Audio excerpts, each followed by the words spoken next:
हाम्रो दमक बजारमा पहिल्यैदेखिबाट बुधबारको दिन हाट बजार लाग्ने गर्छ।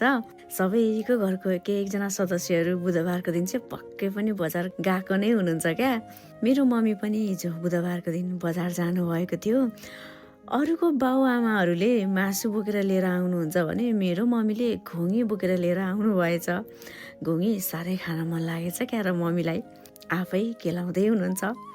मम्मीले मात्र खानालाई पकाउन लाग्नु भएको हो। सो एकदमै सादा र सिम्पल तरिकाले पकाउँदै हुनुहुन्छ।